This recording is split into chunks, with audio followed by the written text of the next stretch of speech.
Previously on Don Treader. The engine is done. So Jesse is cooking spaghetti. Jesse hooked me earlier. Did he really? Yeah. We're showing him how to do something. He just got me right in the leg. I had to pull it out. And so we just plowed into the bulkhead. And our incredible hunter climbed up that 2x12, probably 3 feet, I would guess.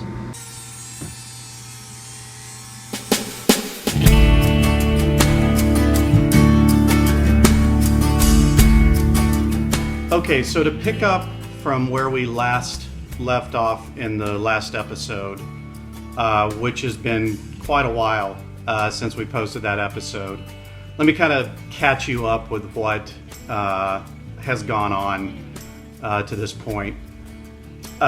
So let's rewind first to kind of talk about where this all started. Okay, we have just pulled out of the marina on our way to Galveston. This is the beginning of our trip. It's going to be a blast. We'll see what happens. Here we go. Before we left for this Carib leg, I had a lot of work obviously done to the boat just to make sure it was absolutely rock solid before we took it offshore. So part of that work, if you look through our blog, you'll see that we had things like the radar. I pulled a new cable for that through the mast. So anyway, I hired a company in Kemah called Yacht Equipment Services to do that work, to do that cable work for the radar, and they did a great job. If you remember kind of the rat's nest of wiring we had in the bilge after the re-rig, they helped straighten up all of that and just did a good job. They were kind of expensive, but did something I didn't think that I was going to be able to do myself or with the help of the boys. So another thing that we had a problem with since we bought the boat was a small leak in the wet exhaust under the engine. So the wet exhaust is just a fiberglass cylinder essentially that sits beneath the engine through which the exhaust goes, and it acts as a muffler basically. And when we would take the boat out, we would come back after a few hours of motoring, and there would be some water in the engine bilge. It was never a problem, but I knew we were going to be doing a lot of motoring in the ICW, so I didn't want to chance it. I wanted to make sure everything was rock solid. So that's what the work order began with. Fix the leak in the wet exhaust. That ended up turning into $6,000 worth of work if you take a look at the invoice here. And so what essentially happened is, I told them just to check all the fluids and look at everything else with the engine as they were working on it. Well, to get the wet exhaust out, as you'll see here in a moment, they had to jack the engine up.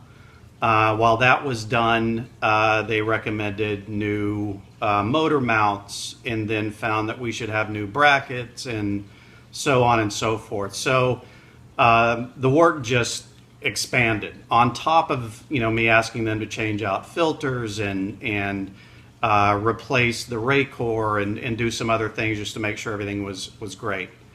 So this all started, I would say late April, I think, is when I asked for them to start this work. And this went on until literally the day we were supposed to leave. And so I met the guy from Yacht Equipment Services on the boat. That morning he came to finish up, the morning we're supposed to leave, he came to finish up the work he'd been doing. And he kind of walked me through all the work that he had done on the engine. It all looked good. I didn't see any problems at all. And showed me the new motor mounts and the new coupling bolts and kind of just everything. Walked me the new Raycor filter. So he said, "Come here, I want to show you what this feels like." And so we walked up to the helm, and he started the engine. And while we're there in the slip, put it in gear and throttled up to an RPM of about 2,700, which is right about where we'd be motoring, pretty quickly. And I noticed a vibration I'd never felt before, and I mentioned it to him, and he said, that's just going to be the new motor mounts. They're stiff, and don't worry about that. That will kind of dissipate over time. And so, okay, he's the pro. I trusted that. He then put it in neutral and took me back down to the engine, and pulled up the access hatch where the shaft exits the boat. And it was in neutral, but the shaft was still spinning. And he said, I just wanted to show you this. It's still engaged, it's still spinning even though it's in neutral. And he said, I'm not really sure why that's happening. I said, well, is that something we need to postpone the trip for? Is it a serious issue? And he said, no, I don't think so. Just have your drive looked at, at some point, but it's not making any noises, so I wouldn't worry about it. And so number 2 kind of flag went up, but again, this is a professional, so I said, okay, that's fine. And then the last thing he showed me, he said, look down at the shaft, and you'll notice that it looks a little crooked. But he said, if you look at the fiberglass, you'll notice that the layup of the tube is actually what makes it look crooked. And sure enough, I looked down there, and the shaft did look strange against the tube. But again, he assured me that he had done this many, many times.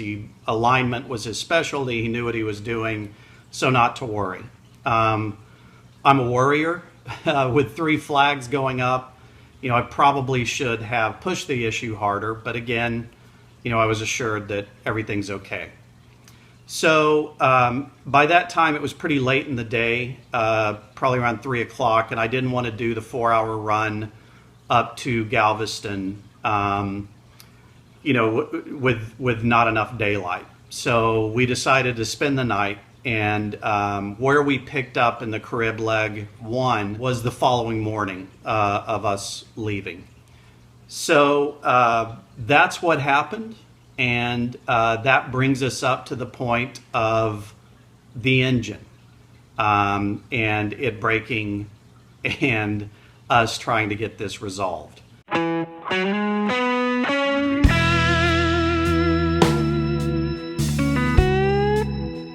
think this is the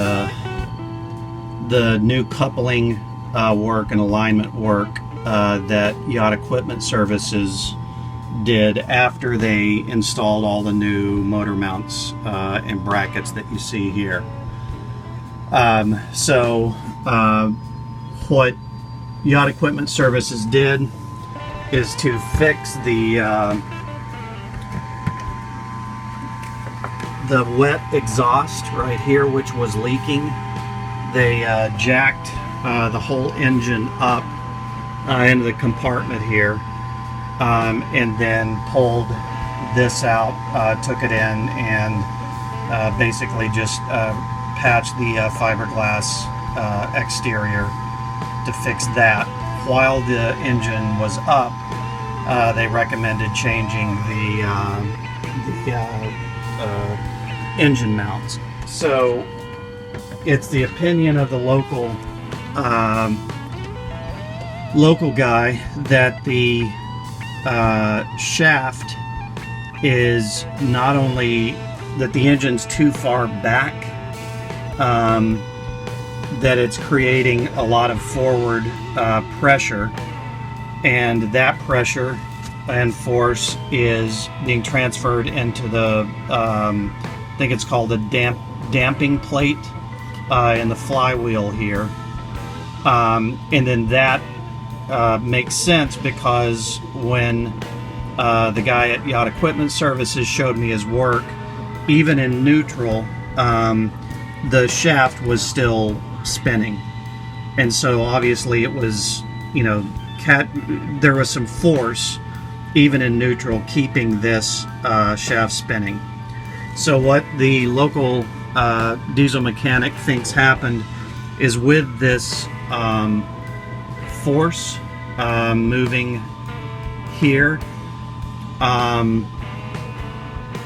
it basically pushed the crankshaft forward in the engine, which essentially ate away the thrust plates, and then eventually ate away the main bearing. And as the crankshaft slid forward, I guess the counterweights on the crankshaft eventually got into the block, and that was all the clattering we were hearing, is, you know, the crankshaft tearing into the block.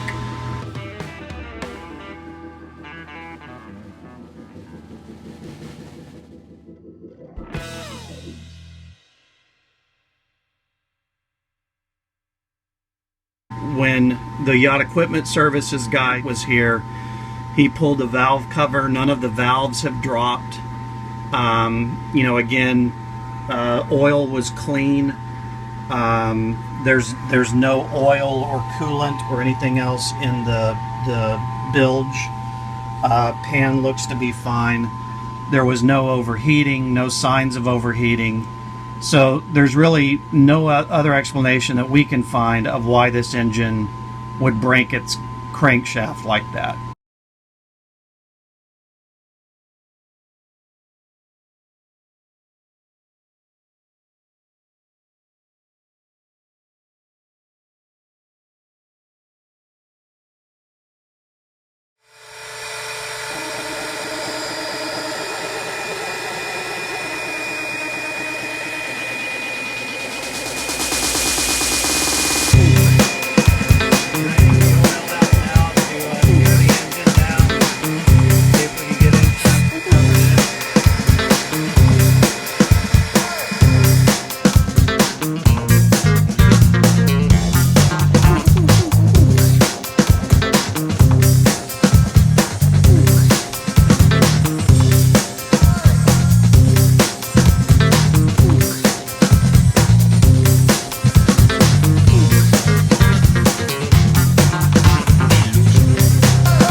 Point, we're looking at getting a new engine and new gear, and not looking forward to that at all. Talking to Progressive, our insurance company, and seeing if we can get something in here. I'm also talking to Yacht Equipment Services. Jim kept insisting that nothing they had done would have caused this. But again, the local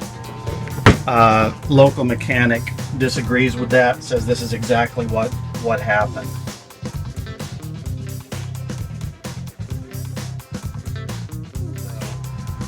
So anyway, we're trying to get it squared away with each of the parties we're dealing with, and figure out how to get this new engine in here.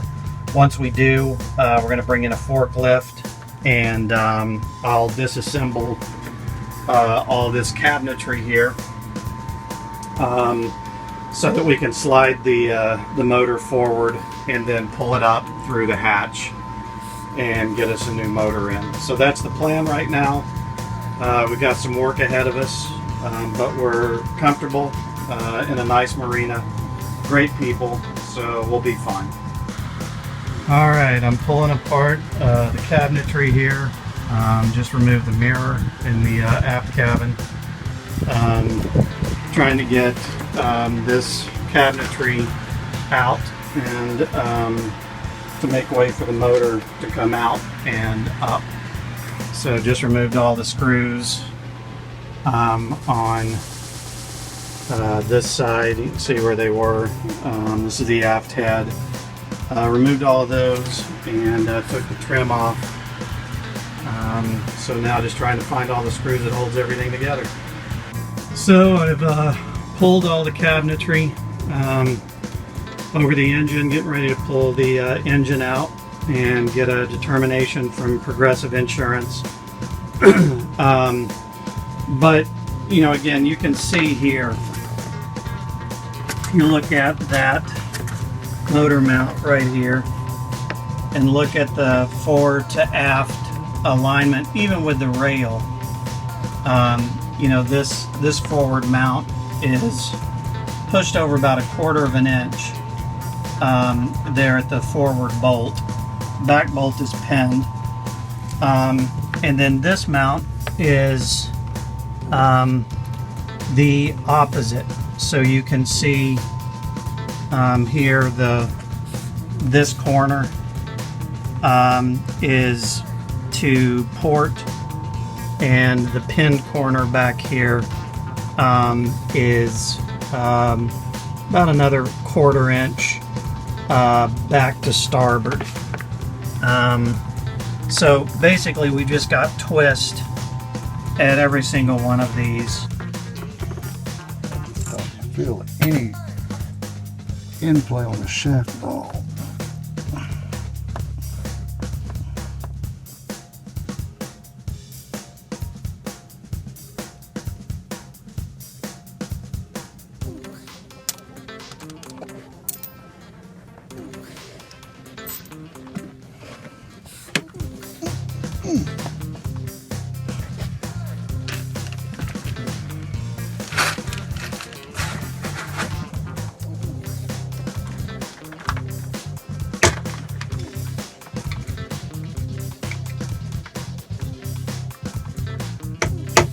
Doesn't take a whole lot to pop it out.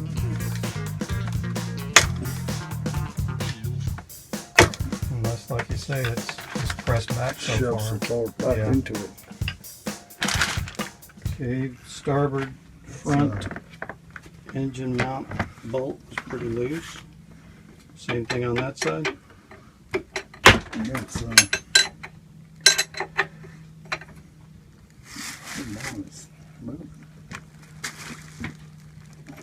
See it? Yeah. See the mount move? Yeah. Oh wait, hang on. The mount itself. You won't. Okay. Yep. But that ain't tight either. Let's see how tight this one is.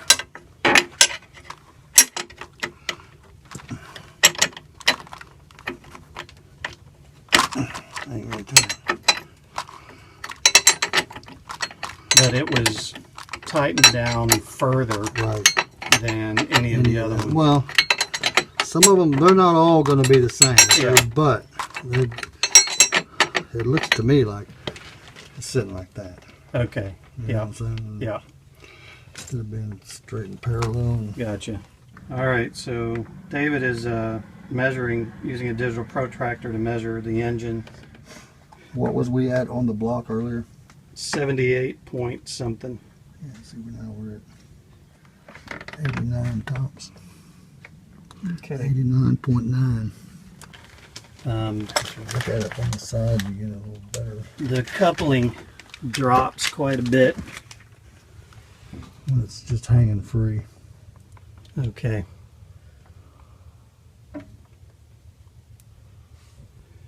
Yeah, so definitely It looks to like me an alignment. It's out of alignment. Yeah. Okay.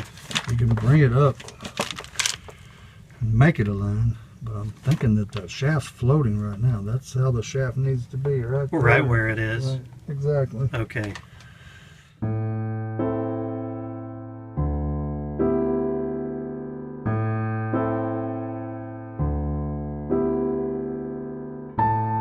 Here we are pulling the engine.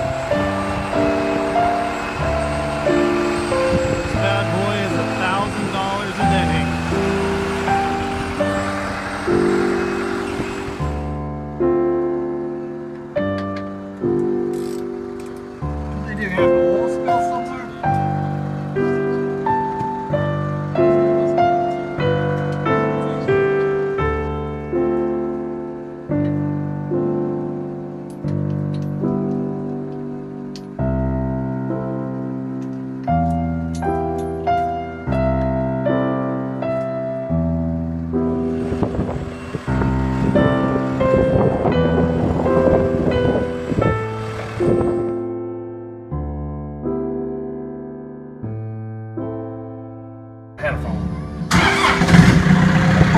There's the metal shavings.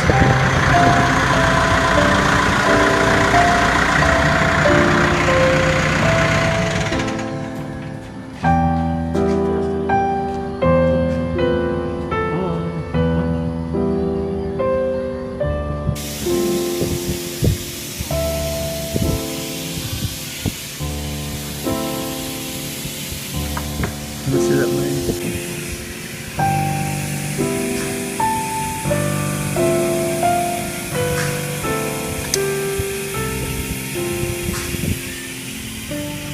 There's your pieces. What's that? Yeah. That's the bearing bearing. What's left of it. That's The spun. main bearing? That bearing spun. Completely spun in the hole. Here's the other piece. Hold that. There's the other one. You should be able to do that. Wow. That one should be That stuck needs in the there. block. That needs the block. That's the machine.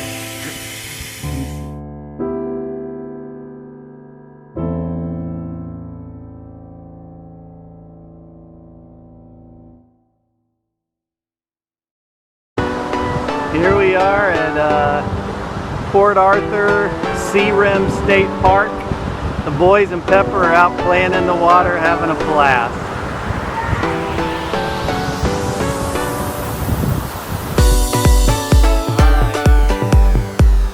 That right there is destination.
Definitely a sad day. We're leaving Don Treader here at the Sabine Pass Marina while her engine is rebuilt or replaced.